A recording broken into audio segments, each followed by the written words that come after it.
Hello and welcome, friends. It is my pleasure to welcome you to the EcoPreacher workshop this afternoon, at least afternoon in East Coast time. We're going to be spending time with Reverend Dr. Leah Schade and special guest Rabbi Yonatan Neril today. This is an event hosted by the BTS Center, where we are focused on spiritual leadership for a climate-changed world. This afternoon, we hope to share ideas for preaching and leading in a time of ecological crisis.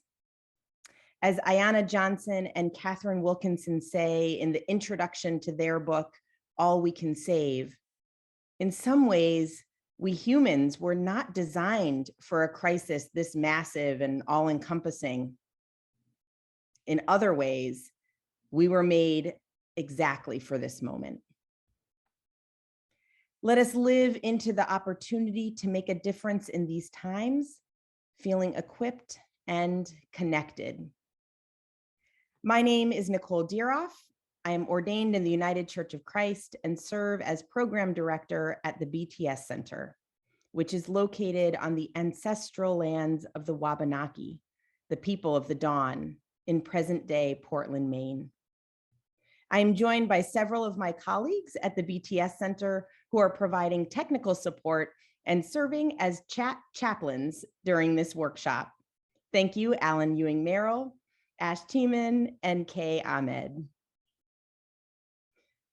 We are proud to have a handful of partner organizations supporting this event and want to extend a special welcome to our friends from the Interfaith Center for Sustainable Development, the Creation Care Alliance, Creation Justice Ministries, the Maine Council of Churches, the Maine Conference United Church of Christ, and the Episcopal Diocese of Western Massachusetts. We're so glad all of you are here.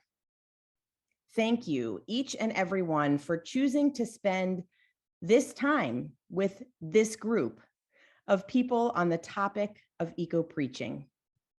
We know there are other places you could be, and we are glad that you are here. I'd like to invite you to update your name in Zoom to reflect how you wish to be known in this space, including pronouns, titles, and organizational affiliations as appropriate. I also invite you to greet one another in the chat by responding to a couple of prompts.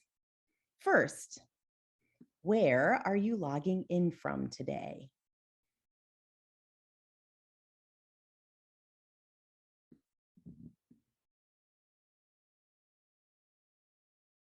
Lovely to see we have an international group with us from Nigeria, from West Africa, from Kansas, California, Rhode Island, Oregon, Michigan, Pennsylvania, North Carolina, and so many more.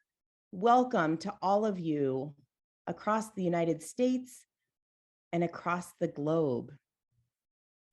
Second, might I invite you to share the title of a sermon you recently preached? Let's see what people are preaching about these days. Share a title of a sermon you recently preached.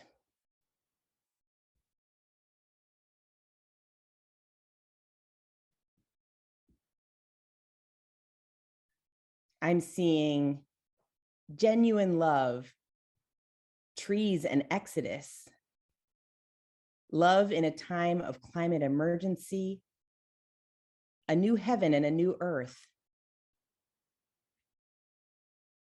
paradise, long shot love of God based on Kentucky Derby upset.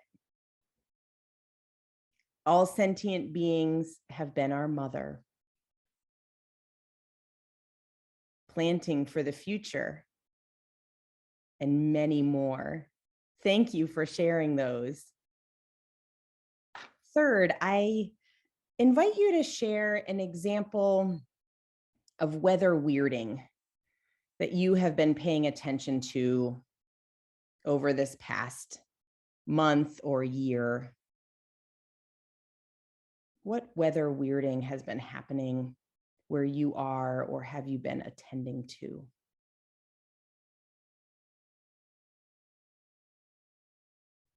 I'm seeing snow in May, extreme pollen counts, heat bubbles, the ocean warming up, huge rains and flooding, extremes of droughts and flooding, flash storms, red tides, fires, and many more. Let's just offer a moment of silence as we think of all of the beings affected by the many things shared in the chat.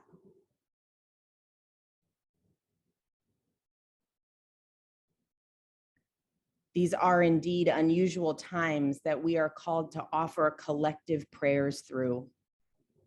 If nothing else, I hope you leave here today knowing that you are not alone in the crafting of those prayers. Ash is going to put an outline for how we'll be spending our time together in the chat for those of you who like to have a sense of where we are going.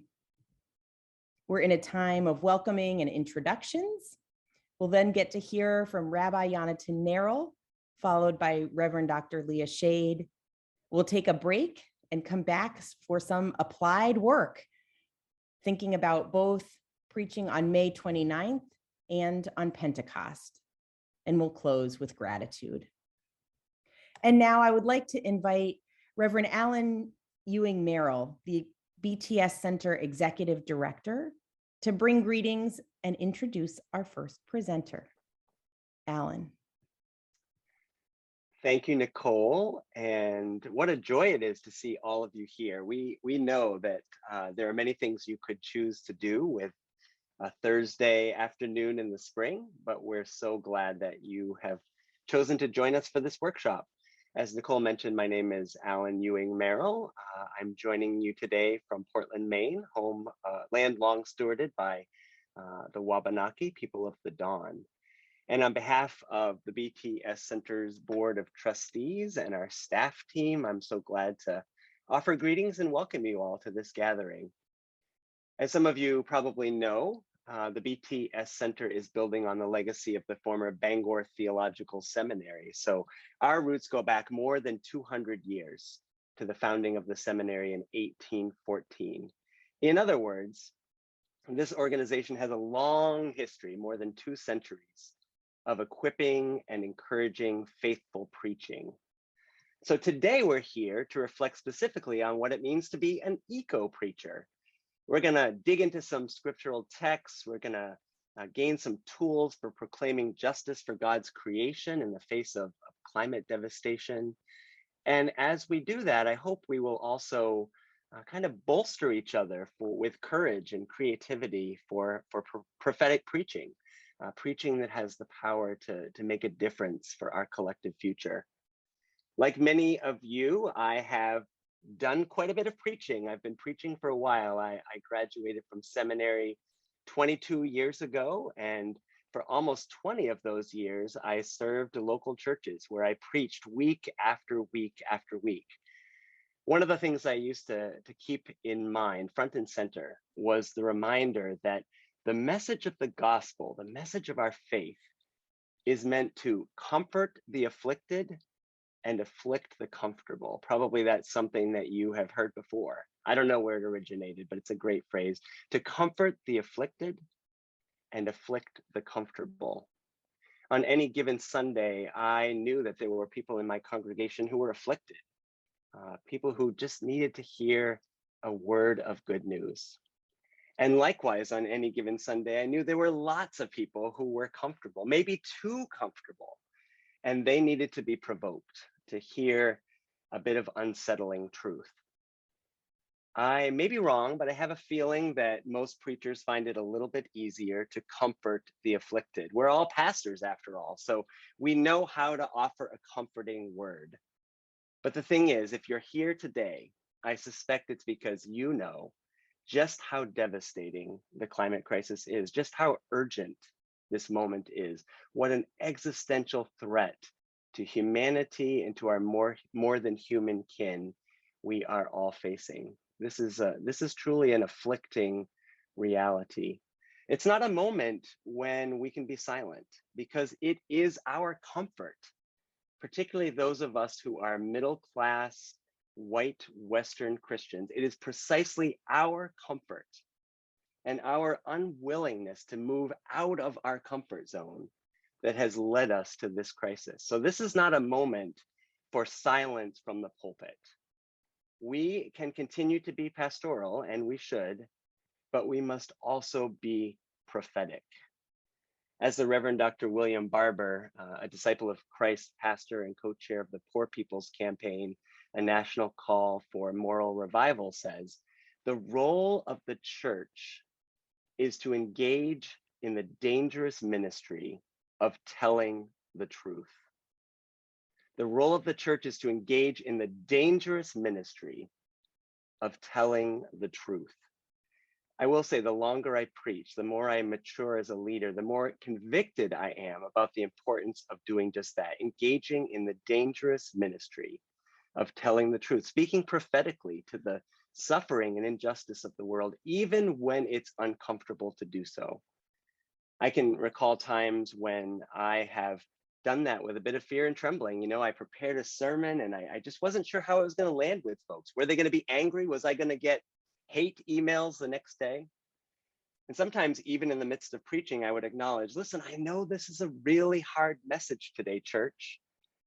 And to my surprise, again and again, those were the Sundays when members of my congregations expressed the most gratitude, the most appreciation. Turns out there's nothing particularly comforting about burying our heads in the sand. And even though the truth can be afflicting, and it often is, there is also something comforting about prayerfully naming the truth, engaging it through the lens of Scripture and our faith, and holding it, reflecting on it in community. There's something comforting about that. So I hope that you receive this as a word of encouragement. We're so glad that you're here. With Reverend Dr. Leah Schade and Rabbi Yonatan Neril presenting today, we've got the right people to help us think about this. And I'm so glad that you are here as well. So with that, let me introduce our first presenter. It's a delight to have with us Rabbi Yonatan Neril, who serves as the founding director of the Interfaith Center for Sustainable Development based in Jerusalem. Yes, he's logging in from Jerusalem today. Raised in California and a graduate of Stanford University with a focus on global environmental issues, Rabbi Neril received rabbinical ordination in Israel. He's the co-author of the best-selling book, Eco Bible, which we're going to be digging into today, published in 2 volumes, which shines new light on how the Hebrew Bible and the great religious thinkers have urged responsible and faithful relationship with the natural world for thousands of years as a central message of spiritual wisdom. Yonatan has spoken internationally on religion and the environment, including at the United Nations Environmental Assembly in Nairobi, the Fez Climate Conscience Summit, and the Parliament of World Religions. He has organized interfaith environmental conferences in many different parts of the world, and he writes and teaches frequently on Jewish environmental ethics and the connection between faith and ecology. Rabbi Neril lives with his wife Shanna and their 2 children in Jerusalem, and it's such an honor to have him with us here today. So Yonatan, my friend, welcome, and I'm going to toss it over to you now.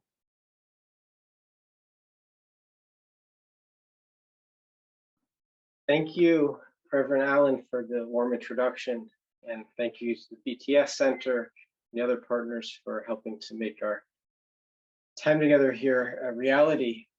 I'm going to share with you a little bit about Eco Bible, an ecological commentary on the Pentateuch that I co-authored together with Rabbi Leah D. I imagine some of you have seen it already. And over the next 15 minutes, I'm just going to share with you a few Jewish ecological teachings.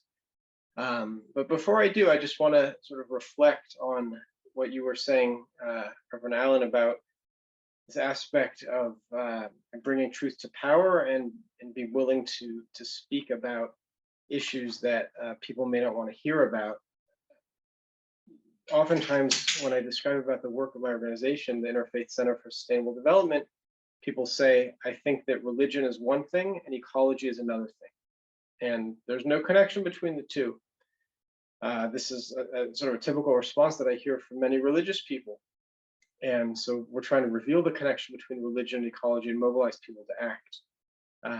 I find that what this response indicates is that the ecological crisis is a spiritual crisis. It's not just about the birds and the bees, the trees and the toads. It's about how we live as spiritual beings in a physical reality. And the fact that many religious people and religious institutions and clergy have yet to get on board in addressing the ecological crisis indicates that until religion gets on board, it's likely we're not going to solve this. It's because 85% of the people in the world identify with religion. Religions have huge land assets, media access, media outlets, educational institutions. We're not going to transition to a sustainable society when the biggest NGO in the world sort of sits on the side. So with that, brief introduction, I'm going to share with you some slides that relate to deepening your teaching on the Bible and ecology. Jewish Eco Seminars is a branch of my organization, and we've developed different resources, including Eco Bible. As Alan mentioned, I grew up in California. Here's my wife and 2 children, and I've been living in Jerusalem for almost 19 years now. There's a picture of Eco Bible, which is a commentary on 400 verses in the Pentateuch. Volume 1's on Genesis and Exodus. Volume 2 is on Leviticus, Numbers, and Deuteronomy. People sometimes ask, what about volume 3 and 4? So that is to be determined. For the past year, my organization has been collaborating with Reverend Leah Schade in developing EcoPreacher 1, 2, 3 resources for Christian preachers, which she's going to share with you more about. And so on the Jewish Eco Seminar topic, there's 18 teachings on Judaism and ecology. I'll just share with you a few of them. And these are just a few highlights from Eco Bible. In terms of, the first is Genesis and human stewardship of the earth. As you're aware, Genesis chapter 1, verse 26 talks about, and verse 28, God giving humans dominion of the planet. And according to some Jewish commentators, humanity is entitled to preeminence only as long as the human being cultivates godlike qualities. And Rabbi Abraham Isaac, or Cohen Cook, the first rabbi of Free State Israel, talked about how when God says to rule over creation and to dominate it and to conquer it, it doesn't mean the domination of a harsh ruler, but rather an enlightened monarch in a sense of stewardship, preserving our common home. And when it says to subdue, and it says first, be fruitful and multiply and fill the earth. So and then it says to subdue, and so the subduing is only in the context of preserving life's diversity and helping life perpetuate itself, assuming moral responsibility. Those initial verses in the first chapter of Genesis have to be understood in the context of Genesis chapter 2, verse 15, where God placed the human being of the Garden of Eden to work it and protect it, or as Rabbi Jonathan Sachs translates it, to serve it and conserve it. But modern industrial society, as you're well aware, has really, changed the nature of humans' relation to nature, with massive species extinction, fossil fuel extraction. In Pirkei Avot, a Jewish commentary, it says, "Who is strong? The one who subdues their inclinations." And the use of the word subdue there is similar to the use of the word subdue in Genesis. It's not really about our subduing nature. It's about our subduing our own negative inclinations, one of which is to be a harsh ruler on the earth. That's a couple of teachings. Another teaching in Eco Bible relates to Noah and an ethic of sustainability. According to the Midrash, the Jewish oral tradition, Noah planted, watered, and cut down trees to make the ark for 120 years before he actually went on the ark. And this is similar to our situation today. Humanity first realized about climate change 120 years ago in 1896, when the Swedish chemist Arrhenius made a theory of climate change. He received the Nobel Prize for that. And so we've had 120 years to try to get our act together. And now we're starting to see so much more serious impacts. The oceans have largely buffered the effects, the more drastic effects, but that's starting to wear off.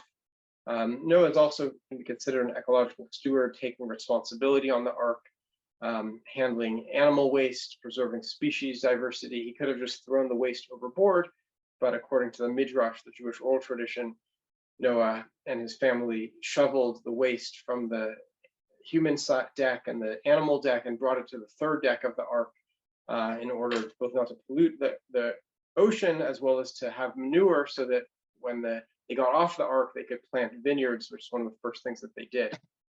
There's also a deep ecological symbolism in the rainbow.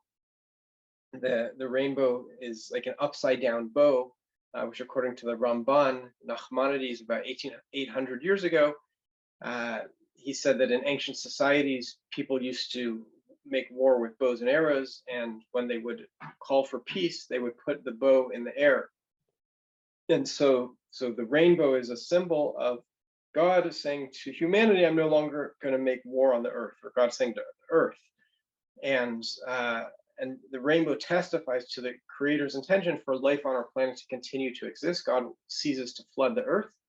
But Rabbi Riskin and Rabbi Jonathan Sachs of blessed memory spoke about how there's an implicit other side of the rainbow. And that implicit other side of the rainbow indicates that humanity is supposed to not make war on the earth. We're not supposed to shoot carbon into the atmosphere or methane. We're not supposed to upset the balance on this planet. So that's an ecological message in the rainbow. I'll just share with you a couple other teachings from Eco Bible. The sabbatical year.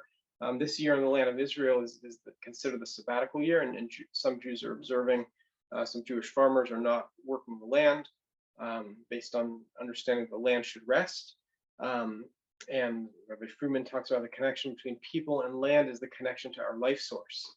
Now, the sabbatical year is supposed to be about ownership and release. The Ramchal said, the holiness of something guides us toward the awareness that everything is created by God.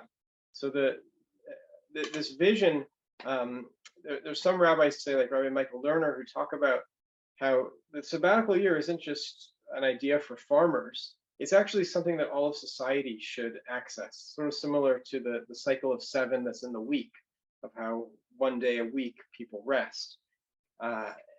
Now, most people don't observe a sabbatical year, but it's something I think that's sort of in the ecological quiver. It's a quiver that we could use today to think about what would it mean for people to rest more and to take a year instead of constantly doing, to refrain from doing and to reflect more. And because in our current situation, we have so much doing and so much extracting and growing that we're seeing tremendous deforestation, soil loss. And so I think it's important to apply the sabbatical year today so that we can take a pause. As Edward Abbey said, growth for the sake of growth is the ideology of the cancer cell. And at some level, what we're seeing today in the ecological impacts is sort of an example of our creating a lifestyle and a way of being that's just at odds with the earth. So I'll just share this one last teaching and then maybe open it up for any comments or questions. This is about sustainability in the land of Israel. There was a rabbinic enactment about 2,000 years ago banning the raising of small animals in the land of Israel, like goats and sheep. Now, you might think it's not ecological because in our times, shepherds are probably more ecological than many people, but in those times, goats and sheep were becoming so prolific that they were eating up the crops and a lot of the vegetation in the land. And so the rabbis made a decree to ban the raising of these animals in public spaces. And they made short-term sacrifices in order to preserve their resources, indicating something that we can do today. They also forbid the cutting of grapevines and olive trees for use as firewood in the temple in Jerusalem. Here's a picture of about 1,000-year-old olive tree that's still in Jerusalem, near the Christian holy site of Ein Kerem. And so today, these enactments that were made 2,000 years ago, we would call an ethic of sustainability, that it doesn't make sense to cut down old growth trees in order to burn wood in the temple in Jerusalem, and the rabbis made enactments to protect that. And the last one I'll mention is maintaining an open space around the cities of the land of Israel. These are verses from the book of Leviticus, which the rabbis in the Talmud understand as applying to all Israelite cities in ancient Israel, of where the city would have certain limits when it was initially established, and nothing could be built beyond those limits. And once a city became too crowded, they'd have to make a new town somewhere else, but not in the green space around the city.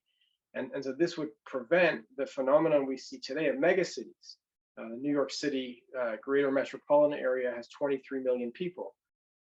In China, there's a metropolitan area that stretches from Hong Kong to Guangzhou, Forsan, that includes 70 million people, and projected to increase to 100 million people in the coming decades.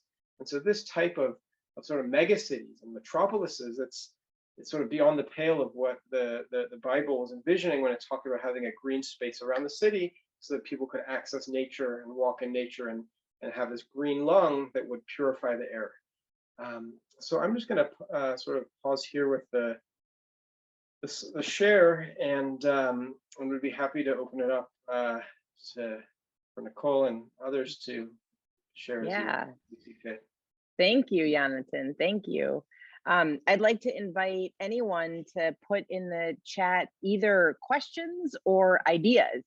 And those could be questions specifically for Rabbi Yonatan, or they could be questions you are holding that are not necessarily meant to be answered, but perhaps would be helpful to be held by this group that's gathered today. And ideas, I welcome if anyone has been engaging with the Eco Bible and using that in your communities in different ways. We'd love to see what you've been doing with that in the chat as a way of sharing ideas with others in this group. Or if something Rabbi Yonatan just said sparked a new idea for you, go ahead and pop that idea in. So questions and ideas are welcome. Yonatan, I wonder if you might just speak for a moment about the importance of Jewish and Christian leaders working together in these times, especially around this task of understanding some of the shared texts. Yeah, it's a great question. I mean, that's sort of, the bread and butter of my days is how can Jews and Christians get on board together with these issues. I'm going to be going to Stockholm in about a week and a half. It's actually my first trip in 2.5 years out of Israel.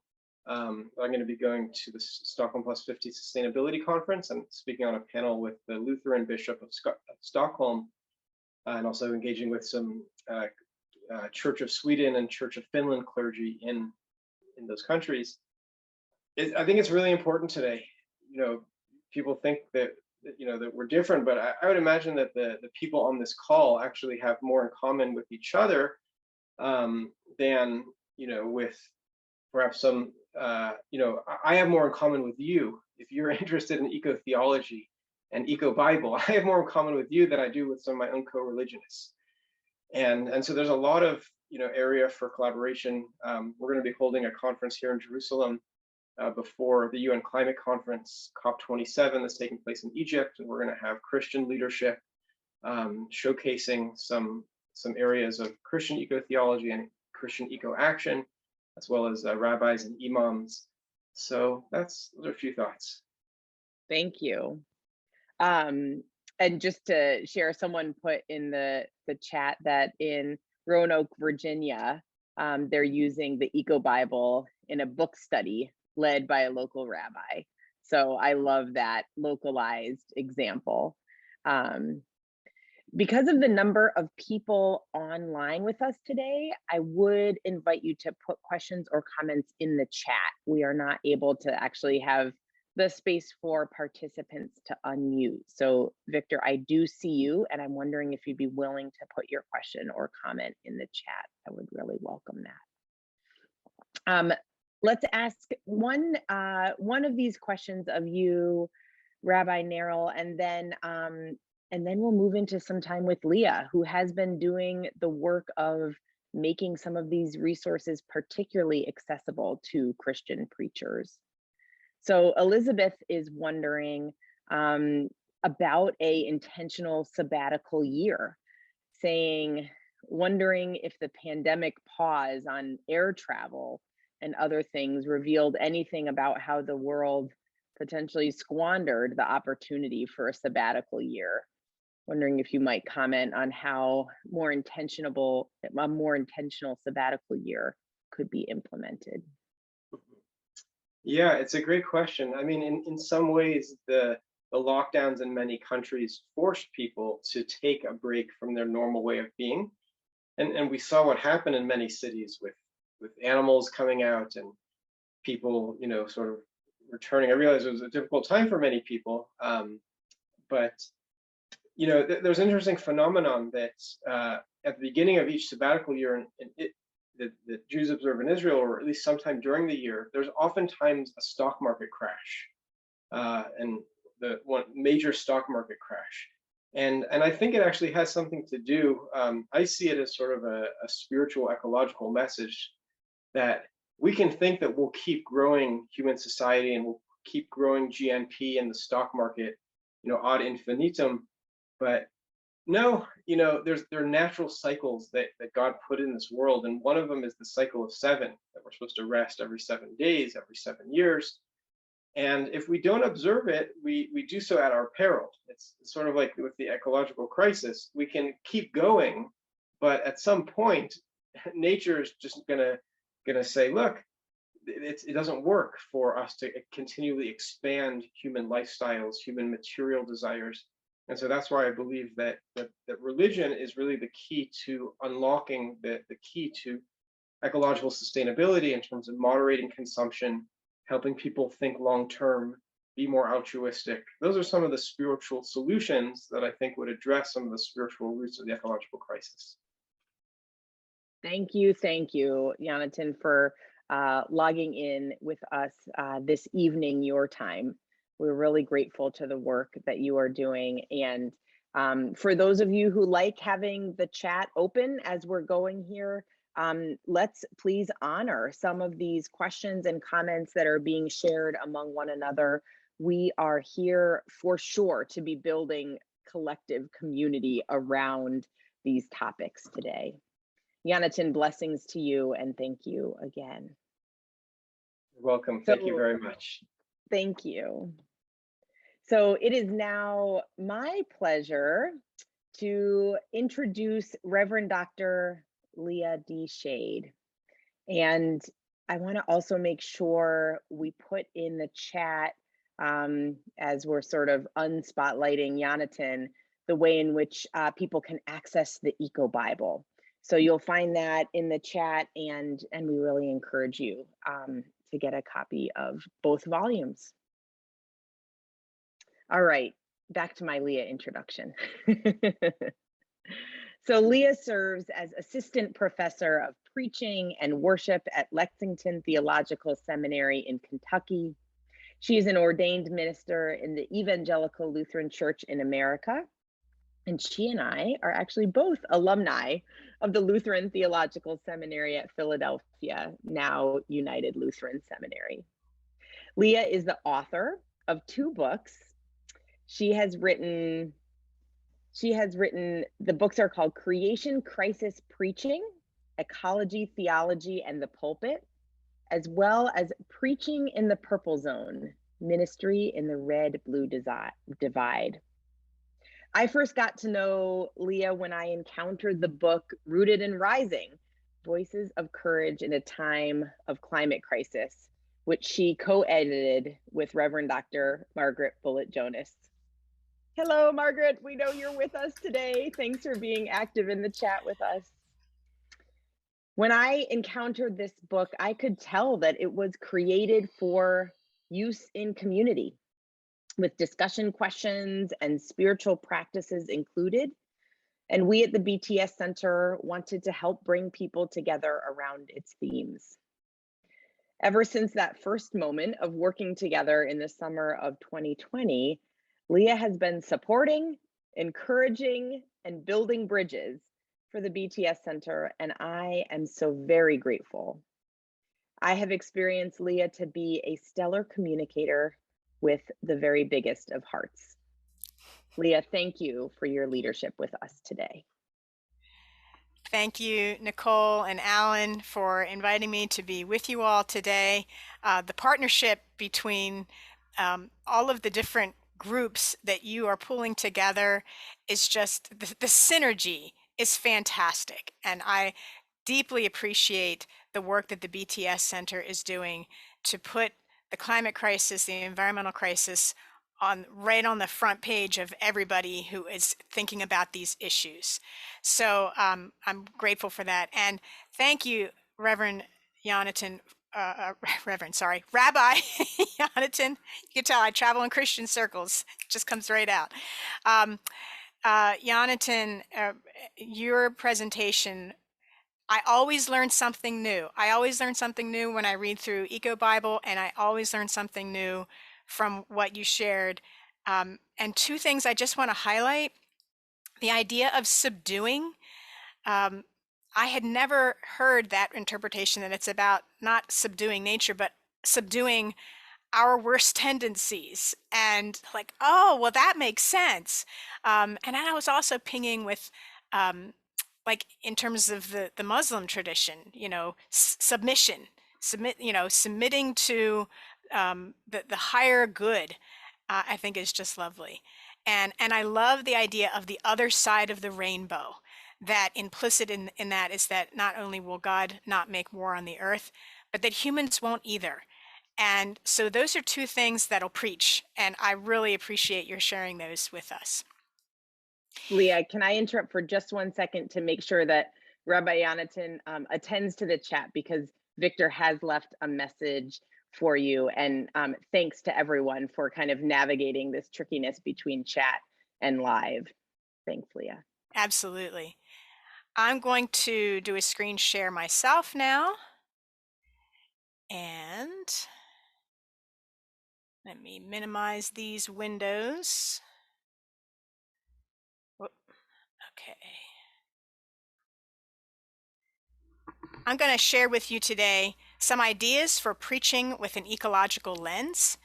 And in our time, especially in our small groups, we're going to look at strategies and tactics for a green sermon, and specifically look at two texts that are coming up in the Revised Common Lectionary. But even if you don't preach from that lectionary, these are what I call evergreen texts. They are going to be things that can be useful to you at any time, whether you're a lectionary preacher or not. Nicole, I think I gave you an outdated bio. I actually got promoted this past year, so I'm now associate professor. Congratulations. Yes, thank you. And I actually have 5 books out. They're listed at the bottom there. Yeah, and but today we're going to focus mostly on the environmental books, because that is really a passion of mine, obviously. And I'm going to be drawing some of the ideas for eco-preaching from those volumes. Before I get into these strategies and tactics, I just want to share with you some research that I've conducted on the state of green preaching in the United States. In 2017, I did a survey of mainline Protestant pastors to find out how they're dealing with controversial issues in their sermons. And as part of that, I gave them a list of topics and asked them to indicate which ones they had addressed in the previous 12 months. Like, gave them, like, I don't know, 28 different topics. And I was sad to see that environmental issues were among the lowest in priority for pastors to address in 2016. So why does this matter? Because research has shown that when clergy talk about climate change and other environmental issues, their congregations pay attention. Even if you have people in your congregation who push back and say, well, we shouldn't be talking about climate because it's too political, or I don't think climate change is real, or it's not human caused.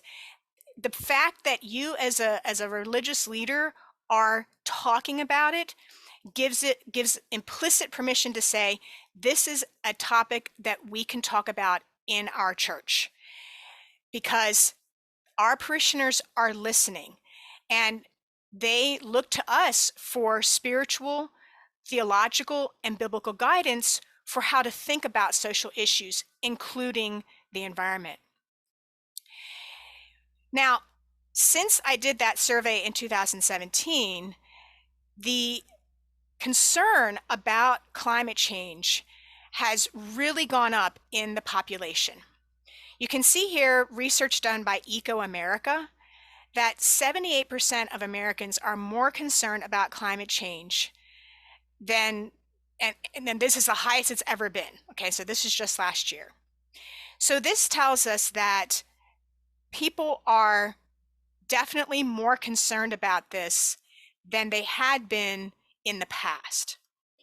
Now, this is interesting because it's showing up actually in the most recent data that I've done with pastors and preaching. So I did another survey last year on ministry, preaching, and social issues. And you can see here, I gave them another list of topics. I'm just showing you the top 10 here.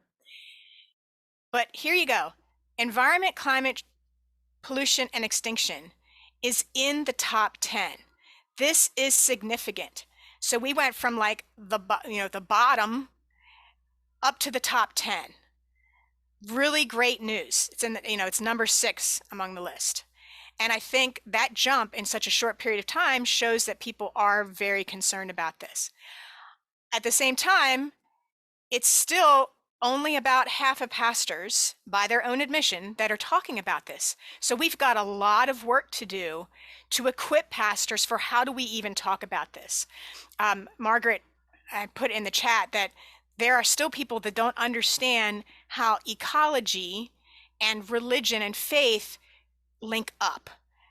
And so we still have to make that case for people. And you already heard some great ideas from Rabbi Yonatan, and I'm going to give you some ideas as well. So I want to share with you some principles of green preaching that can help to undergird how you're thinking about your sermons. I'm drawing these from Norman Hobble, from the book Readings from the Perspective of Earth. So I'm going to share with you some of his principles, and then I'm going to share with you some that I developed in my research. One principle is that of intrinsic worth, that the universe and the earth and everything on it has intrinsic worth and value, as opposed to what you can buy or sell it for. So it's not a commodity. It has worth in and of itself. The principle of interconnectedness, that Earth is a community of interconnected living things, that we are mutually dependent on each other for life and survival. A third principle is that of voice, that the Earth is a subject, not an object, but a subject capable of raising its voice in celebration and against injustice. I want you to especially remember this one, because it's going to come up when we look at Psalm 97 later on today, and we think about how might we preach about this, because you're going to see the psalmist gives creation voice, basically says that creation preaches, it proclaims God's divinity and righteousness and justice. A fourth is the principle of purpose, that the earth it's all part of cosmic design. Now, I'm not talking about the fundamentalist idea of intelligent design. That's something different. What I'm saying, and I should say what Hobble is saying, is that there is an overall goal in all of this for the thriving of life. But in order for there to be a thriving of life, there must also be mutual custodianship. So there's a balance within Earth's systems. And when we help to maintain that balance, and that's part of our role, as we saw from what Rabbi Yonatan shared in Genesis 1 and 2, that's part of our role. That's our vocation as people of God. And then finally, the principle of resistance, that Earth and its components not only suffer from human injustices, but actively resist them in the struggle for justice.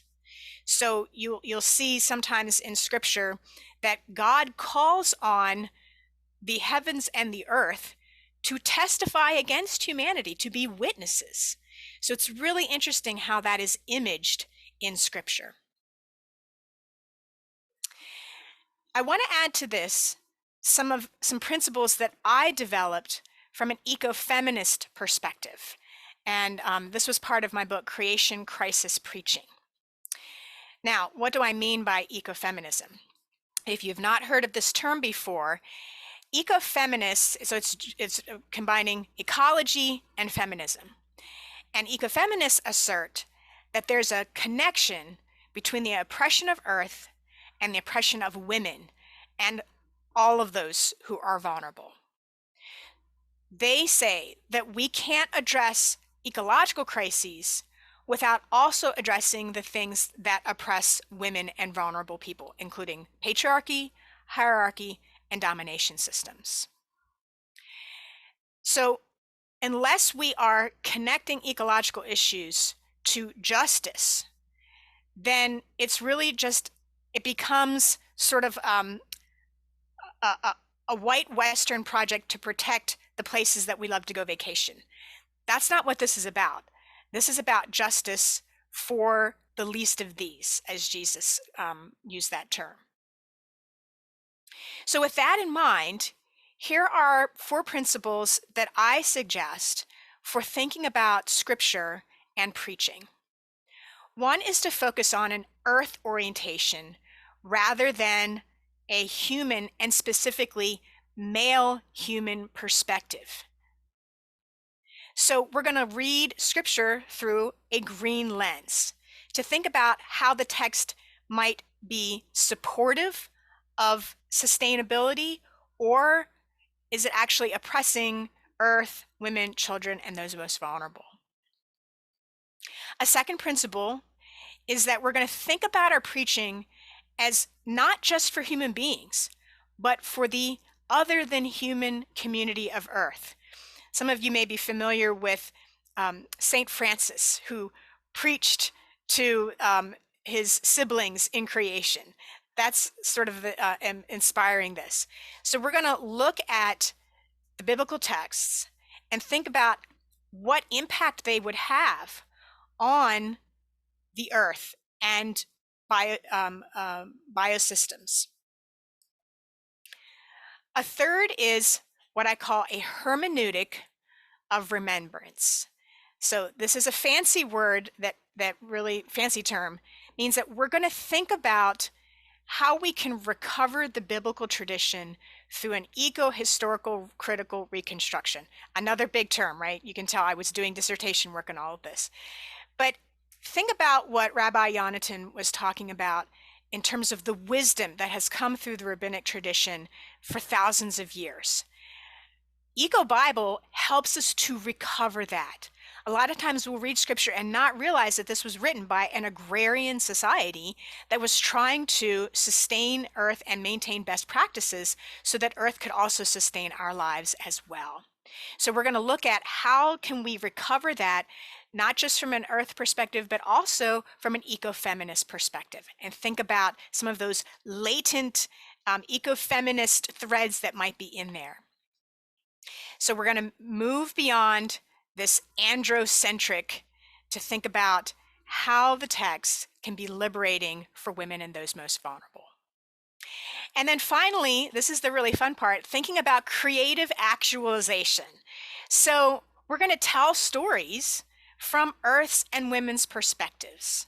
So for example, in my book, Creation Crisis Preaching, I have a set of 3 sermons where I preach as a other than human entity in the earth, in the scriptural story. So in one, I preach as Earth, and I talk about God creating me and what it was like, and to see human beings created out of my body, but also what Earth experiences when human beings cut off her mountains and drill into her. I preached another sermon as the water in creation, specifically talking about when I baptized Jesus and what was that like, and being the water in the story of the Samaritan woman at the well, but also thinking about another woman's well whose water has been fracked and is no longer drinkable. And how does Earth experience that? So those are just 2 examples. So let me pause here and see if there are any questions that have come up in the chat.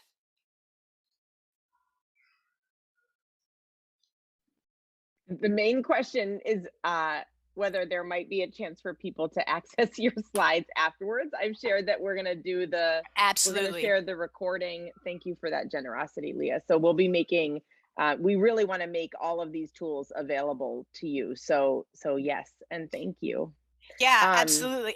I'll just say, not only will the recording be available, but I'm going to make a PDF of these slides and send that to you, Nicole. Great. And you can share it with everyone afterwards, and absolutely that can be shared. I'm guessing this question is one that you may have received before. Any thoughts on how to most respectfully and effectively communicate with good-hearted Christians who sincerely believe in the end days and therefore also believe that ecological protection is a pointless waste of time? Yeah, that's an excellent question. I get that a lot. That's one of the reasons I co-wrote the book Apocalypse When with my colleague at Lexington, who is a New Testament scholar.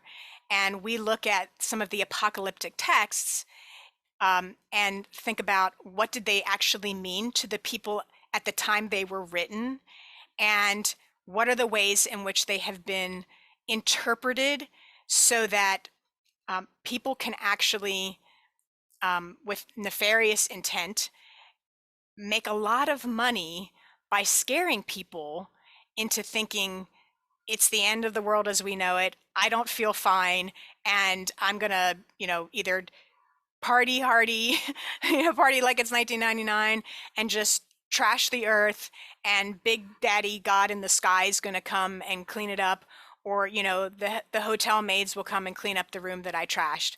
And we see a lot of that language in our hymns.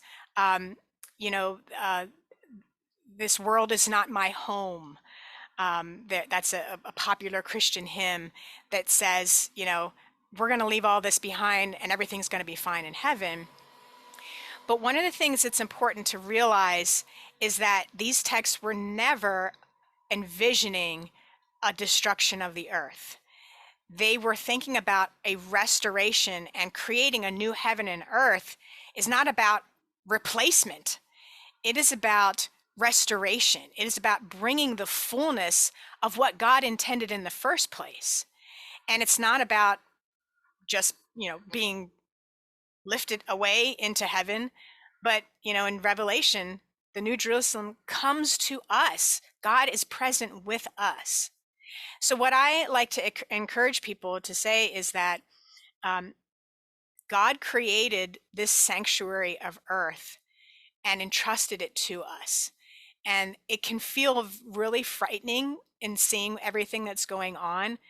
But this is actually an opportunity for us to show our faithfulness to God and trust in God to be doing what God's going to do while we are taking care of what God has entrusted to us.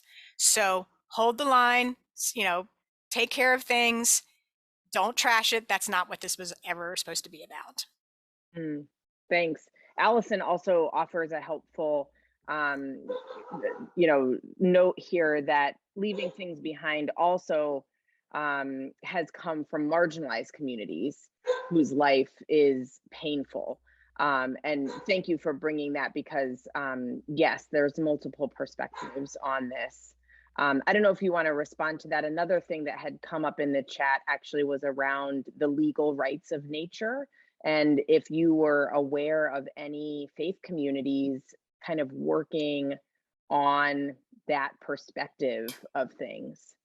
Yeah, so let me just respond to the very valid point that the desire for something better comes out of marginalized and oppressed communities that see no other recourse, because those in power have created such a society and such a mess and such an unlivable life that there is only hope in something else.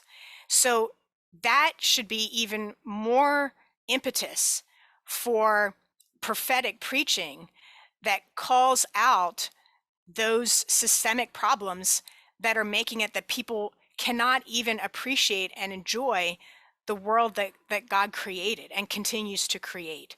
So that is a call to justice. So I'm not in any way denigrating that desire for, just a simple livable life. That should not be something that people have to wait for in the afterlife, that it's something that we can help co-create now. And what was the other question, Nicole? It was around the move for legal rights of nature, and whether faith communities that you're aware of have been a part of that work.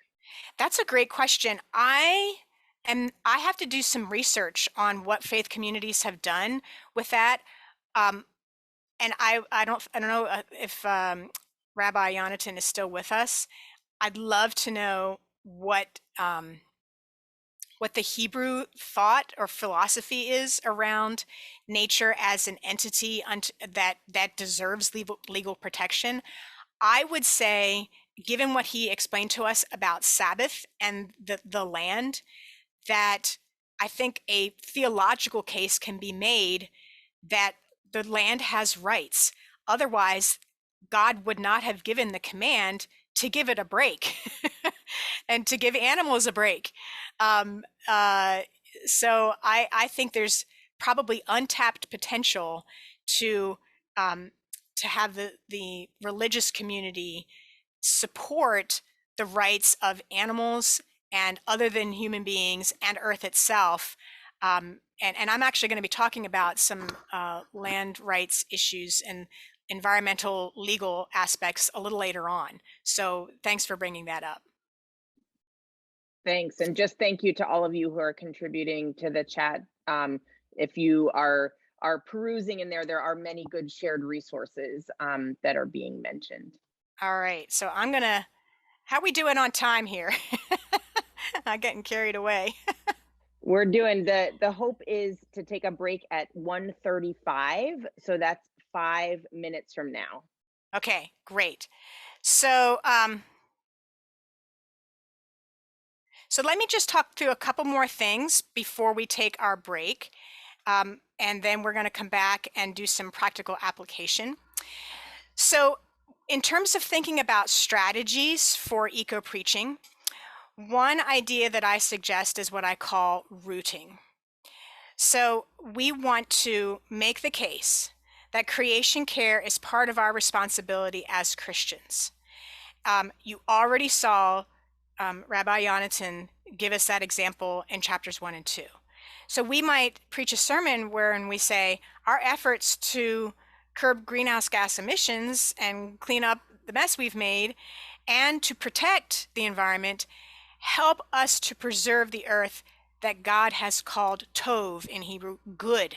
So if God calls it good, we can't turn around and say, this is not good, or it's just a stage on which the salvation drama plays out and we can do with it whatever we want.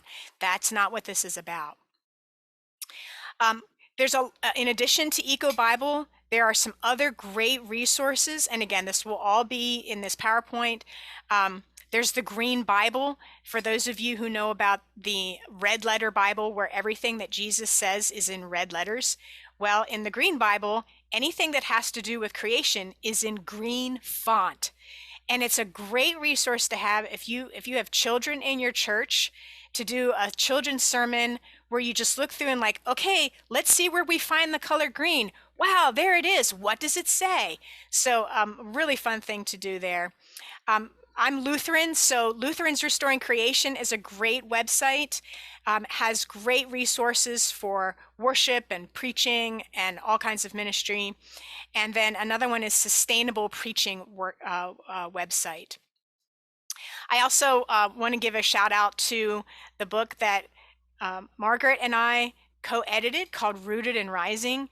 This is a collection of 21 essays by religious environmental activists. And we asked them the question, how are you sustaining your faith? Like, how are you getting out of bed in the morning in light of what I call the dark night of the green soul? And we got some amazing, all of them are amazing reflections about how scripture and their spiritual practices have given them courage. It also has study questions and spiritual practices and a plethora of ideas for sermons. So I want to encourage you to check that out as well. All right, so let me pause there because then we're going to take a break and come back and talk about EcoPreacher 1, 2, 3. Thank you, Leah. So I shared with all of you in advance 2 documents, which we'll also put links to download in the chat right now in case you don't have that email accessible. But we're sharing Eco Bible pages 26 to 29. So if you don't have the Eco Bible yet, you can get this excerpt. And also the EcoPreacher worksheet crafted by Leah. So we'll be using both of these tools when we come back from the break. This will give Leah a chance to catch up on everything that's been happening in the chat. But we would love to see you back here in 10 minutes. So go ahead and take a break and we'll see you at 1:44. Thanks, everyone. Shall we get rolling again? If you can hear my voice, come on back close to your screen. And Leah, you may have noticed, but there's a robust conversation happening about the Lord's Prayer. I know, it's awesome. Oh my gosh. I've been copying and pasting these into my notebook. Because I have to say, no one's ever brought this up in many presentations that I've done before, asking for a more creation-centered or more egalitarian Lord's Prayer. So those are great ideas. Really, the chat is just fantastic in this session. All right. So we're going to go right back into our time together thinking about EcoPreacher. And I am going to go back to sharing my screen.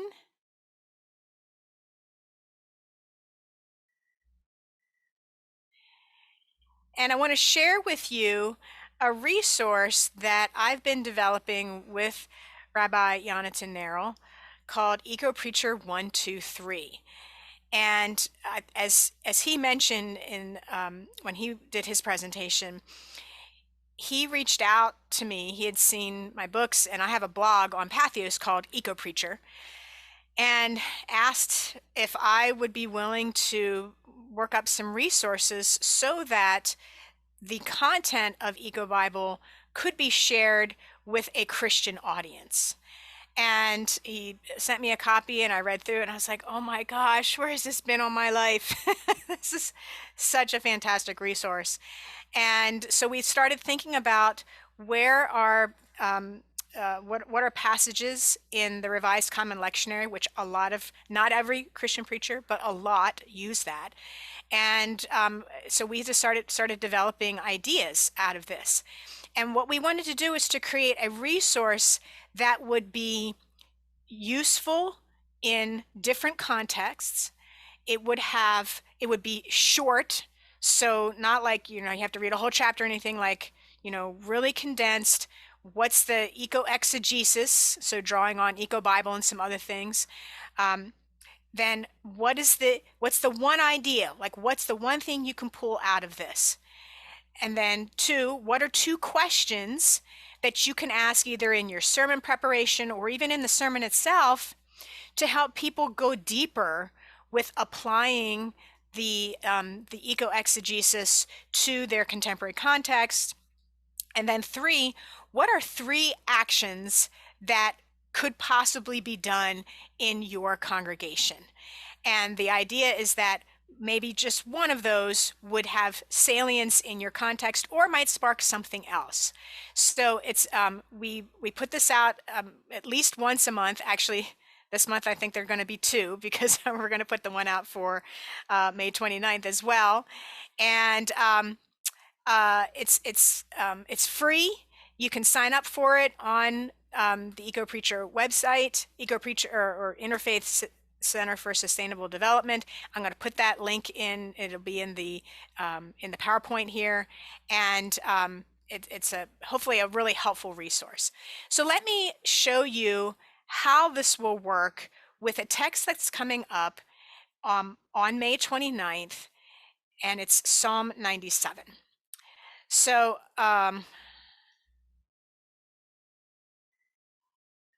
to save my voice a little bit, I'm going to actually invite Avery Davis Lamb of Creation Justice Ministries. I think he's on here, and he's going to be talking with you a little bit later.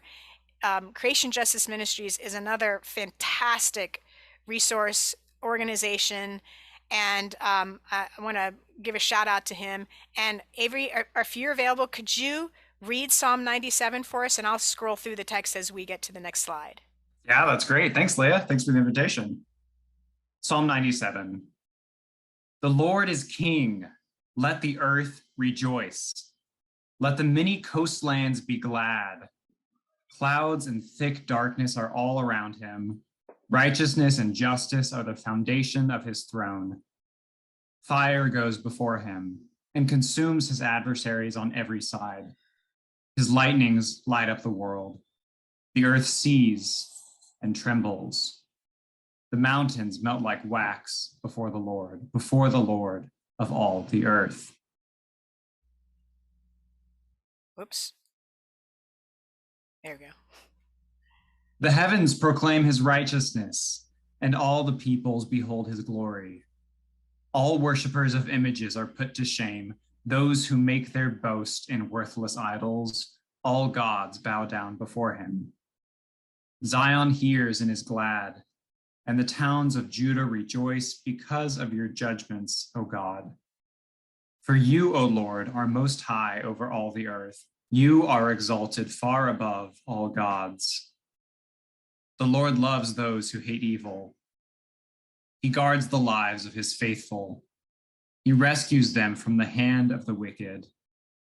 Light dawns for the righteous and joy for the upright in heart.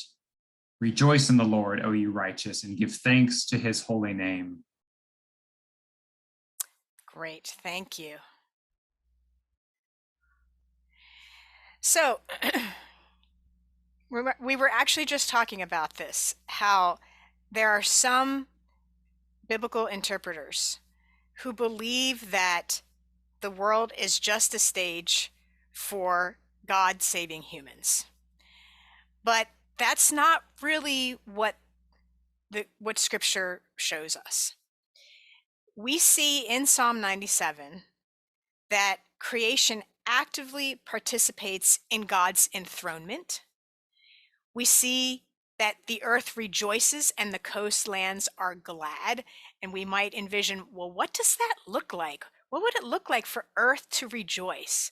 Would earth rejoice seeing the plastic taken out of her waters? Would the coastlands be glad to know that they are not being swallowed up by ever melting glaciers that are inundating them? What would this look like? And also, creation celebrates the awe-inspiring power of its creator. But there's also, earth trembles. So it's not just happy, happy, joy, joy. I mean, this is the creator here. You've got sort of this transcendence and immanence all together in this psalm. So drawing on Eco Bible, and also I'm also drawing on William Brown, wrote a book on the Psalms and has some great information on looking at some of the Psalms from an eco perspective. And I'm going to put that link into the chat. And I'm also everything I'm sharing with you right now, you're actually going to get a 2-page sheet that's going to have all of this when we're done. So if I'm going too fast, don't worry. Everything that you're seeing here, you're going to get a hard copy of, or not hard copy, but an actual printout of. So humanity and the rest of creation proclaim God's righteousness and behold divine glory. We see that very clearly in this psalm. So if justice and righteousness are part of this for humans and creation, what would it look like? And here's an even more basic question. Why does Earth need justice at all? So here now we're getting to that question earlier about does the Earth have rights? What's the legal recourse for Earth as an entity? So we're going to touch on that in this. And the way I want to look at this is specifically through what's happening in Ukraine right now. So Russia's war on Ukraine is not just affecting humans. Of course it is. There's no doubt about that. But it's also destroying water, soil, putting toxins into the air, decimating forests, animals. And what we're seeing is that creation is suffering along with the human beings in Ukraine. And when creation suffers, it's not just you'll hear people say in sort of a snarky way, oh, well, I care more about humans than I do about the owls in the trees. Well, here's the thing. If creation suffers, we all suffer at some point. So if, we're throwing toxins into the water, that water is going to be going into our bodies at some point. So us protecting natural lands, human beings protecting old growth forests ultimately helps human beings. That's a really important point to help people connect the dots on these. So for this particular passage, when we think about the eco idea, again, this is one succinct statement that tells us who God is and or what God does, so theological, in relationship to creation and how we as people of faith should respond. So for this, what I am going to suggest is, because justice for creation is justice for vulnerable peoples, the psalmist calls us to join with all the earth to establish righteousness so that all may thrive in praise of God's divine presence. With that in mind, here are 2 questions that we might ask to help the congregation draw out the implications of the eco-exegesis and the eco-idea.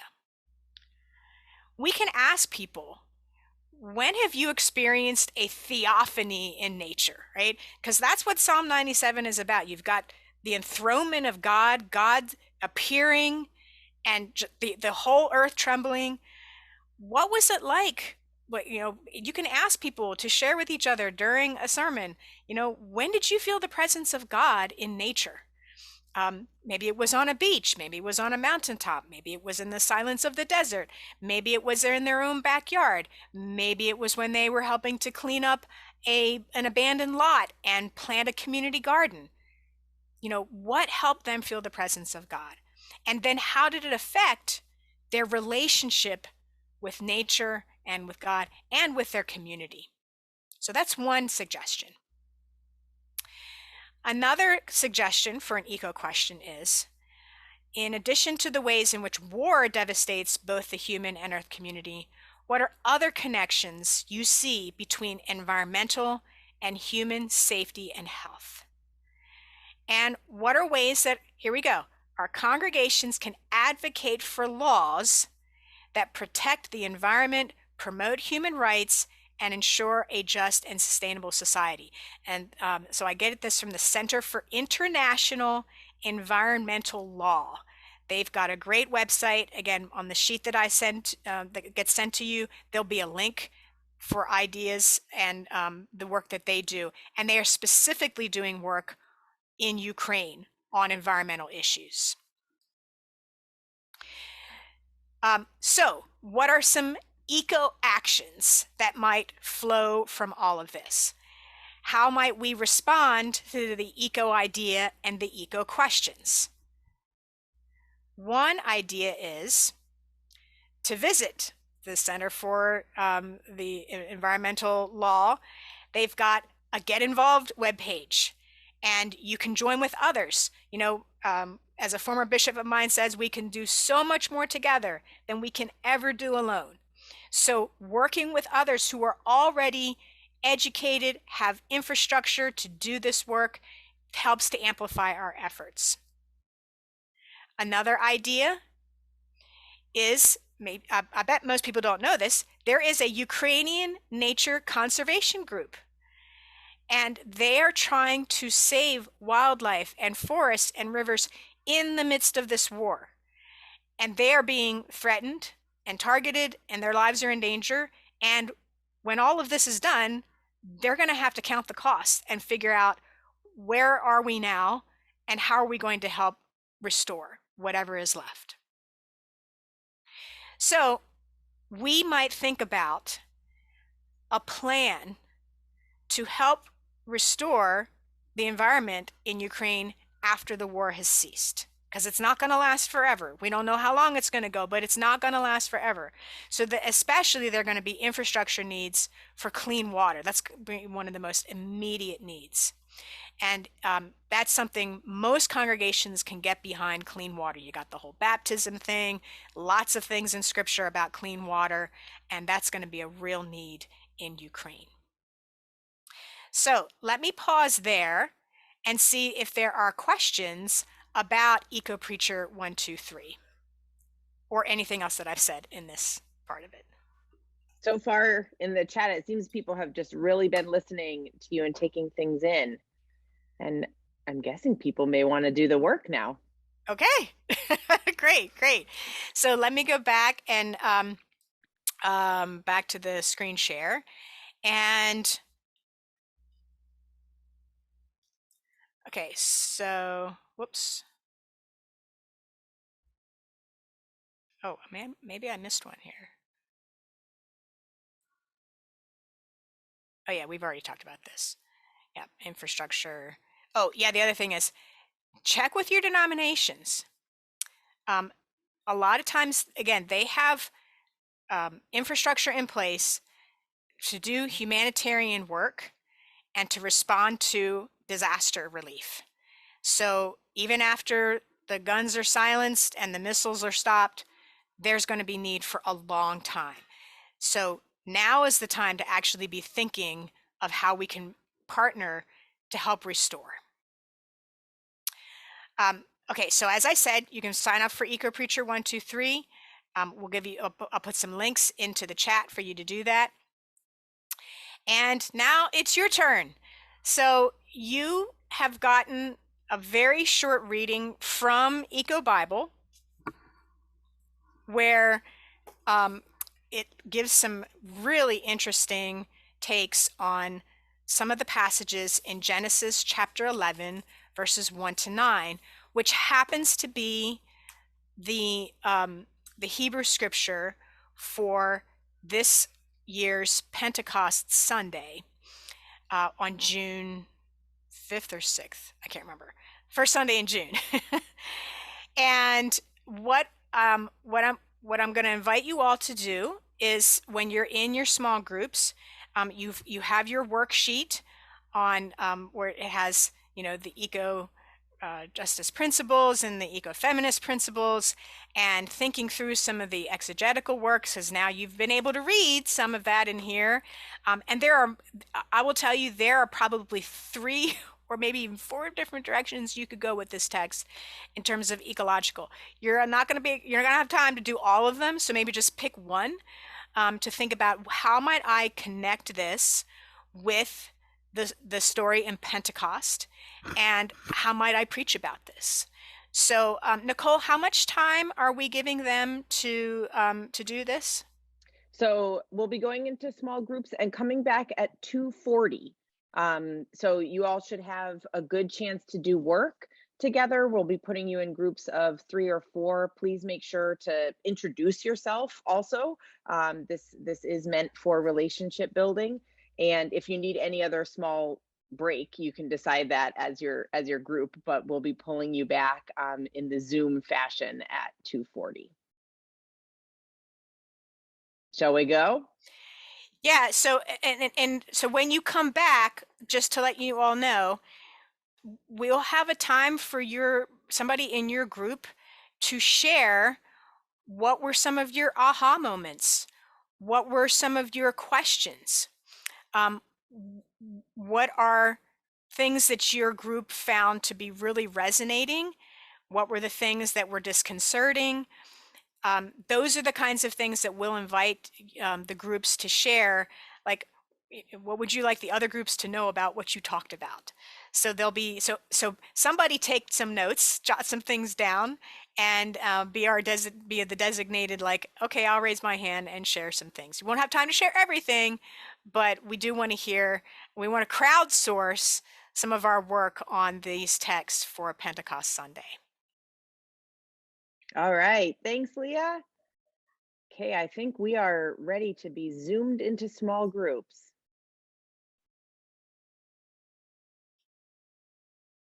When you get an invitation, click yes.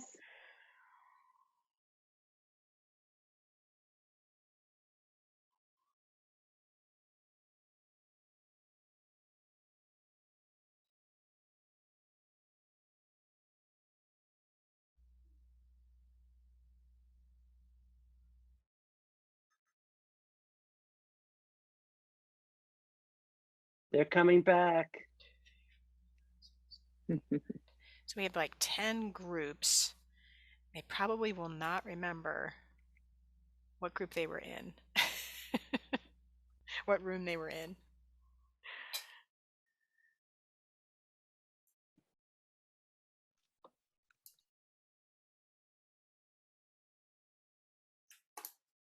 Welcome back to everyone. Excuse me for saying the totally wrong time and then needing to alter that by broadcast. I hope that didn't trip anyone up terribly much. But we're glad to have this time to actually be able to prioritize hearing across small groups.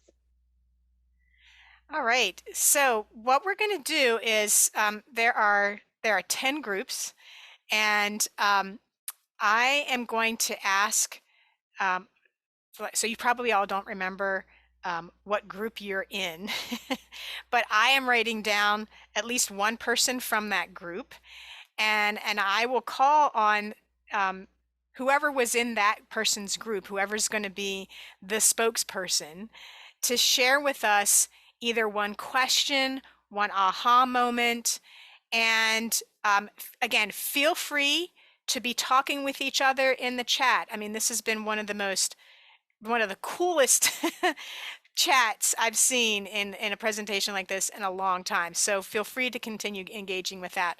But let's start with the group that Betty Creamer was in, and share, whoever's that your spokesperson, go ahead and share with us just one pithy thing, and go ahead and unmute whoever you are.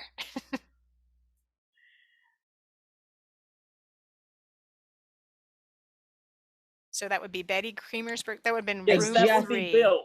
Okay, from good. And I Seattle. just gave capacity to unmute, so apologies for that delay. Got it. Okay, thanks.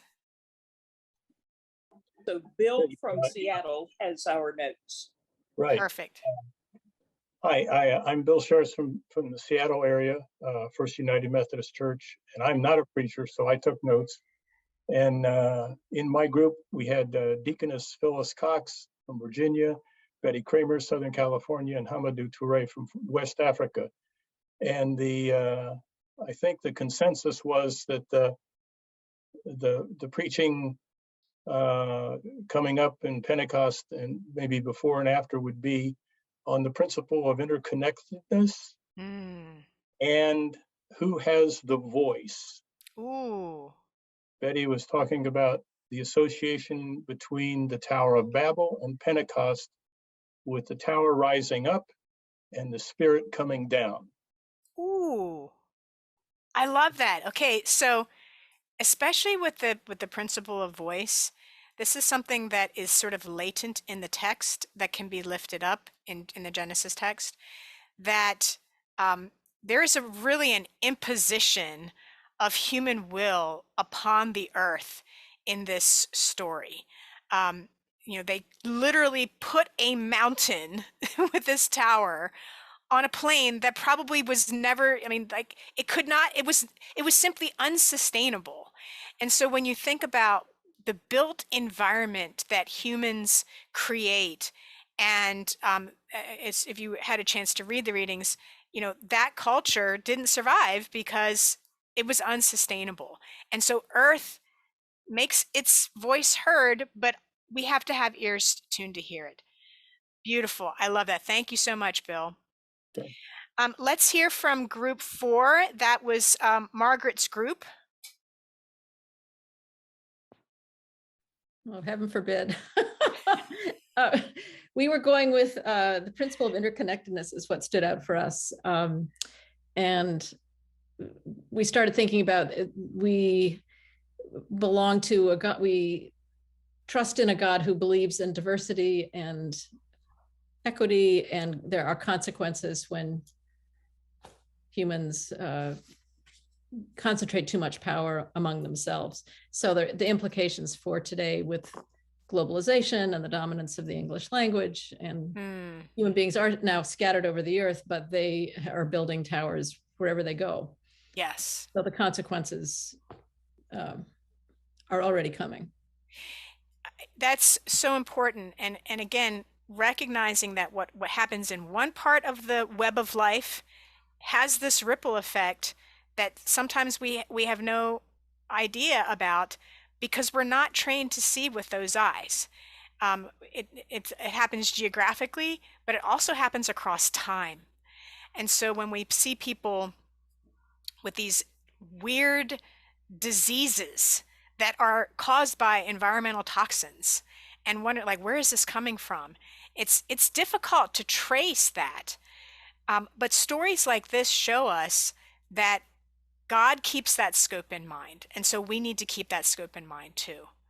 So excellent. Thank you so much, Margaret. Let's go to room 5. That was Avery's room. We did not choose a speaker, but I'll pop in here and then invite Susan and Karen to pop in as well. But I just want to share one thing that Susan said that I thought was really interesting, which is I had a question of, how do we understand, how do we discern when co-creation or new creation becomes hubris, as in the Tower of Babel? And Susan pointed to the pronouns that we see in Genesis 11:4, which are just so internally oriented. Come, let us build a city to make a name for ourselves, else we shall be scattered all over the world. But it's not oriented toward God. It's not even oriented toward the outside community, but entirely oriented toward the self. That is fantastic. So me being a Lutheran, I'll just throw in the Lutheran observation of there's a Latin phrase, incurvatus in se, which means literally turned in on oneself, like not just navel gazing, but this sort of toxic narcissism that is only about the feeding of one's ego. And so when you see this happen, not just within an individual, but writ large, taken to scale, as they say in the business world, within an entire culture, and what effect that has, it's devastating. So putting that name on it, looking at those pronouns was a great observation. Kudos to group 5. Thank you. Let's go to group 7. That's Jim Kimmel's group. Not his group, but a group that he was in. Yeah, so I'm Scott Crane. I hail from the Pacific Northwest. I serve a teeny tiny church part-time at the base of Mount Adams in an organic farming valley. Ooh. So of the 4 items in the Echo Bible prompts, we kind of stuck the most, I think, with the third one, the limits of technology. But I would observe that we moved probably pretty swiftly from lording over nature to that point. And what we needed to do is come up with how do we then turn that around to bring ourselves back into all the cool things from nature into the sanctuary and flip it around on its head. Patty did some really, really cool things in her work to go on nature walks and have Vespers outdoors and some really cool stuff like that. And I said, turn it around and bring it back into the sanctuary. Yeah. Set up your fountain of water instead of a bowl for your baptismal font. So you've got the sound of the water, pipe in some bird song. And in her chapel, there's windows that look out into a cedar grove. So there's your outdoor coming in. Wow. And if you can talk about exactly the same type of things that you would do in an outdoor setting, but bring it in, imagine yourself there, here we are in the sanctuary together, and make it intergenerational, because we've got to pass the faith on to other generations besides our own. I love that. One of the things that I've done as a parish pastor is I did a sermon series on who are our neighbors in creation. I should say children's sermon series. And I did little posters where I showed like the picture of, the Queen Anne's lace or the turkey in the farm next door, and had the genus and species name, but also the common name. And one Sunday we did the mulberry tree that was on the church property, and the kids went out during Sunday school and collected mulberries, and we passed them around in the service, and people loved it. And we literally brought creation into the sanctuary, do it inside out, and help people understand that this is part of our congregation as well. So I love that idea. Great. Thanks so much, Scott. Okay, group 8, that is Marianne Williard's group.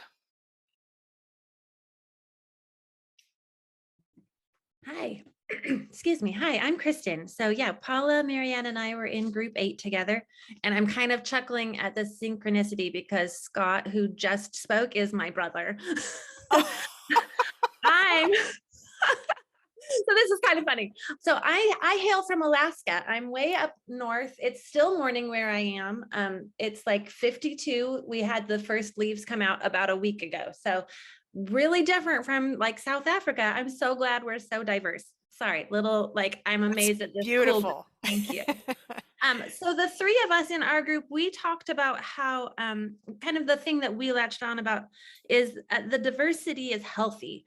And the people in the city of Babel were complaining about all of that diversity. Like they didn't want to have anything to do with it. They wanted to shore themselves up and only be with themselves. Right. So we talked about how they had this, we're better than everyone else kind of personality. They were not being humble. So we're kind of tying in some of that ultra narcissistic that we talked about. We're tying in some of what Rabbi Yonatan talked about with, there's green spaces. The command right before this story was to go and be with the people. And the city of Babel was like, oh, no, thanks. We're just going to all be right here. So we talked about the diversity is necessary and the blessing that can be. But then that brought us to our concerns are as we spread out, that's a major problem now that the world is so crowded. And where do we spread out to? We can't spread out into the wetlands. We can't spread out into the desert. We can't spread out into the ocean because we're killing it all. So what do you do responsibly? How do you make those healthy, intentional decisions on where you build, or do you not build? and then so some of the questions we were asking is, can you give up some of your comforts? Mm. We here in the United States, we think we need to have a shower every day. Okay, well, what if you only showered twice a day? Would that help save some water? Mm. Right? Would that help lower pollution? And we also talked about if you do need to move, how can you make some healthy decisions in that way? Like, can you choose to move and have green, humble, and thoughtful decisions while you move? How can that help guide your movement if you do need to leave where you're from? Let's see what else. And we also talked about, like Rabbi Yonatan said, is the inclination to separate, isolate, and consume, to govern yourself, having that gift of self-control, and that subduing our own inclinations, which are unhealthy, would be part of this story of Babel. Ladies, did I cover everything? Well, that is just so much there. I just want to highlight a couple of things. The diversity, I think, is really important. And, you know, I'm going to send you all the EcoPreacher for this one. And I talk about make Babel great again. No, we are not about making Babel great again. And there's a reason why this monocultural empire failed. Because God desires diversity. So when we're hearing about, you know, replacement theory and, you know, thinking agriculturally about the, you know, monoculture and the supersedes and all of that, that is completely going against the principles that we see laid out here in Scripture. The other thing, and I wish Rabbi Yonatan was still here, because your question, or whoever's question this was mine, when he talked about, okay, we kind of keep a green ring around the urban centers, and we don't, you know, then, you know, if you fill up too much, then people have got to go elsewhere. But so here's the challenge. There's no way that the people writing Scripture at that time or telling these stories could possibly have imagined 7 billion people. Like, billion wasn't even a concept for those societies. So how do we translate that as well? And then the other thing I just want to point out is, and this is going on in the chat, I want to give a shout out to the book Braiding Sweetgrass. The author's name is escaping me at the moment, but the holy trinity, so to speak, of corn, beans, and squash. One of the things that Braiding Sweetgrass talks about from an indigenous perspective is that this is not about misanthropic, like human beings are bad. There's supposed to be a partnership. Human beings are supposed to weed the garden. Like when they found out that you could plant the beans and they wrap around the corn stalks and you put the squash in the same place and that helps to cover up the weeds, like that was brilliant. And human beings survived on this for a long time. That's sort of a, you know, that's an agriculture technical innovation, but it works and it's sustainable. Whereas, you know, the rows and rows of really tightly packed corn, not good, not good. All right, so much we could go on to say, but let's go to Daniel's group 9. Hi, I'm Daniel. I had a group with Allison and Deborah. I'm a lay leader at St. Albans Episcopal Church in Arcata, and I chair a creation care ministry. We focused mainly on lording over nature and the limits of technology. We talked about how, you know, the Tower of Babel was a way to get closer to God when really God is with us in the moment. Also, you know, the limits of technology we went into a little bit. One book I wanted to plug was Small is Beautiful by E.F. Schumacher, and he created appropriate technology concepts where we make complicated systems in our life, in our world, when things don't need to be complicated for a lot of solutions for us. We talked about how diversity definitely came into some of our conversations about how, you know, we build these towers when really that's separating us. Alice and Deborah, did I miss anything? That was kind of a short feedback. No, that's beautiful. And Daniel, if you or somebody else from your book group could put the link to that book, Small is Beautiful, into the chat. Yes. That's not one I've heard of. And I think I think this is really sort of cutting edge thinking to help people think about what is appropriate technology. Because we want to say either technology is all bad or technology is all good. And there's much more nuance to that. And one of the things that we can do as faith leaders is to help people engage their critical thinking skills and develop some nuance. So it sounds like a book like that could be really helpful. All right, let's go to group 11, and that is Paul Frazier's group.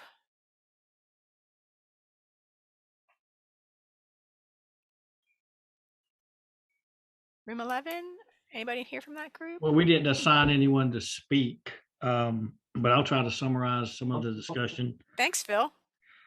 So yeah, we were puzzled by now the whole earth had one language, but few words. So in other words, already you've got this sense of your words don't count, mine do. Yeah. So we have that unity language, that universal detachment, lording over language itself. And then the let us salvation, the let us selfishness is countered by a divine resistance word. Let us, which I enjoyed from that Genesis passage. That let us has always been confusing for me theologically. Connecting that to nature, somebody else is speaking. And so diversity, the point of diversity was that it roots somewhere across the earth. It's not just diversity as an end, but it actually is diversity in place. So that for me, the 5 prophetic preaching principles, diversity helps us to root, to flower, to pollinate, to leaf and fruit, you know, across the earth. Yeah. From Alaska to Hominy Swamp, where I'm from. That's beautiful. I'm preaching Pentecost at a group over 80. I'm reminded of what I think the Daily Show said some months ago. Young people are saying, you're not going to be on the planet long, Phil. You're over 70. Why should we listen to you when you say anything about the earth? You're out of here. Wow. And so we've got to find a way to bridge the language gap of appreciating how this great diversity, especially fluidity across sexuality and across language and nations, yes. How God is breaking down nation states. And so we've got to be resistant enough, but not stay in our resistance, but move beyond. And that's where the spirit of Pentecost, we think, or at least I think, that's where the spirit of Pentecost makes this long list. Parthians, Medes, it's like a bus, you know. Right. It's not like God says, okay, everybody's going to speak one language in order to hear the gospel. That's not what God does. God actually maintains the continuity of diversity all the way through. So I love that. Beautiful, beautiful. We've got 3 more groups left, and I know we're running close to our time here, but I want to make sure everybody gets a chance to say something. All right, group 12, Elizabeth's group. Not sure which Elizabeth. Let's see. That is Elizabeth Garnsey's group. Yeah, we were in, our group was Reverend Enno Lemvier and Sylvia Sweeney. And Enno is from Minnesota and Sylvia is from Los Angeles and I'm from Connecticut. So we had a nice pan-national conference at our window. But anyway, it was such a great conversation and all of these things are so inspiring.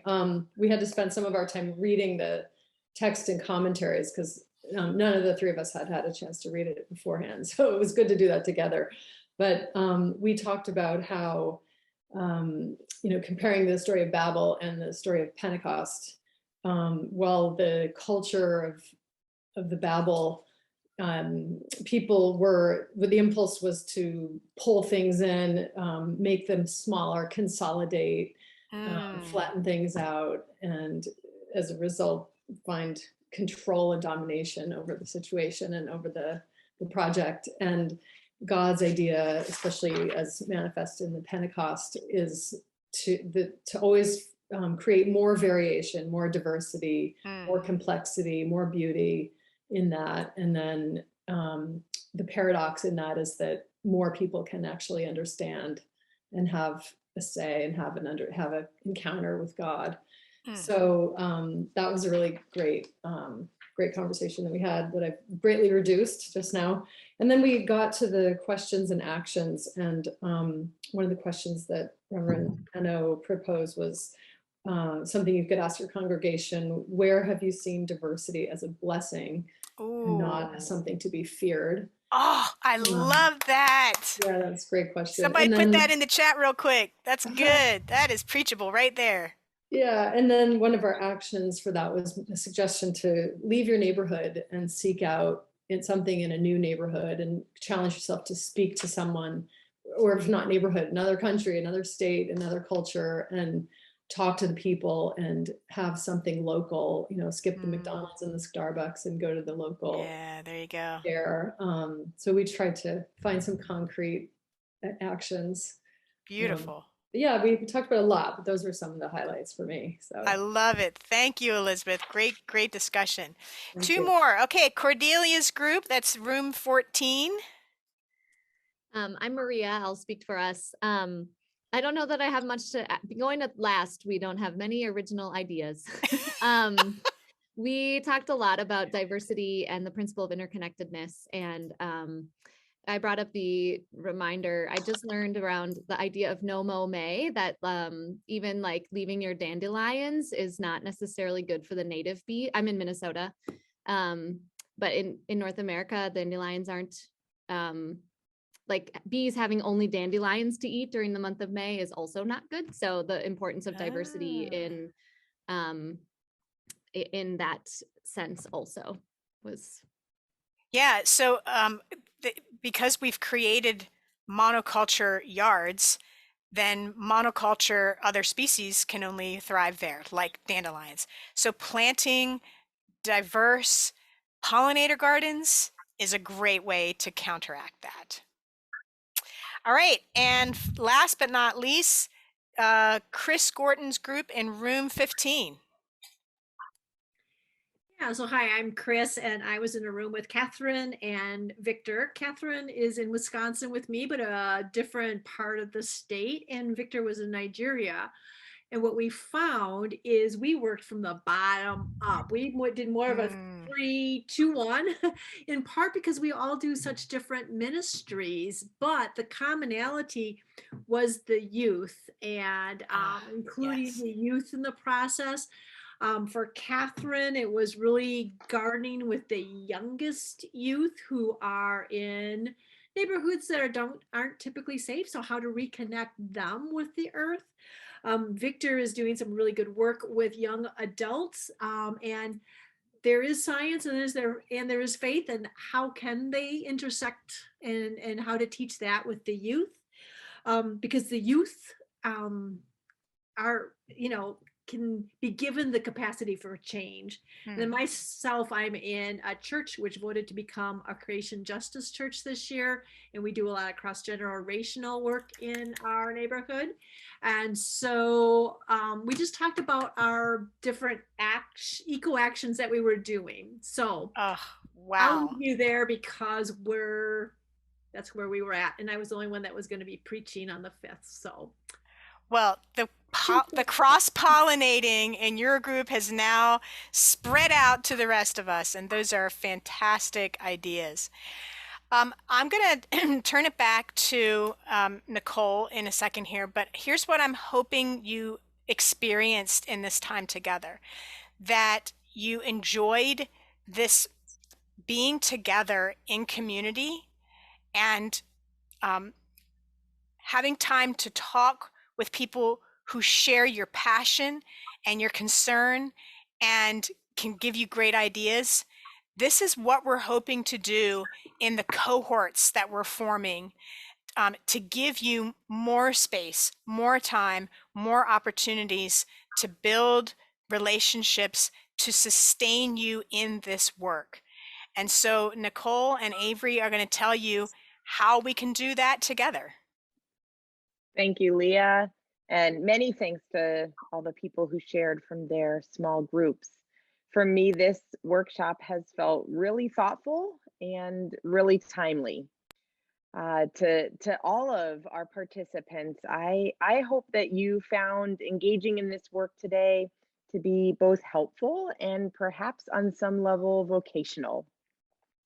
As Leah was referencing, I'm delighted to share that there has been work going on behind the scenes to make sure today's workshop is just the beginning of our efforts to connect, to equip, and to offer respite to preachers in a climate changed world. Along those lines, the BTS Center is partnering with Creation Justice Ministries to offer an EcoPreacher cohort that will offer regular opportunities for preachers to connect with one another, to learn from experts in this field, like Leah, and to contribute to this moment in the climate crisis when faith leaders are being looked to for leadership. The details for this cohort are still being worked out, but if you're interested in learning more as things come together, I invite you to complete the EcoPreacher cohort interest form that Ash is putting in the chat. As you know, Creation Justice Ministries co-executive director Avery Davis Lamb has been participating in today's workshop and will be part of the facilitation team for this emerging EcoPreacher cohort. Avery has a background in both ecological research and faith-based environmental organizing, studying ecology in various ecosystems and organizing faith communities across the country to support action on environmental justice. Avery, I wonder if you might share your voice at this moment and name a hope that you have for this project we are building a partnership around. Yeah, thank you, Nicole. And thanks to everyone for participating today and being here. I've had a whole host of exegetical aha moments. And I know that this cohort that we're launching will just be a whole series of these opportunities to explore text together using the ecological lens. One thing that we talk a lot about at Creation Justice Ministries is building climate resilient communities and the church as a hub of climate resilience. And one thing that we know is that the strongest, most resilient communities are the ones with the strongest social ties. The best predictor of climate resilience is strong communities. And that's one of my hopes for this cohort, is not only training, not only exegetical ahas, but times to build social ties with other folks who are in this good work with us, so that together we are more resilient, and so that we go back to our ministries more resilient. So we're excited to be part of this and hope that you all will join us. Thank you. Again, if you're interested in continuing this journey with us, please fill out that interest form. Lots of thanks as we wrap up our time together this afternoon, most especially to Leah.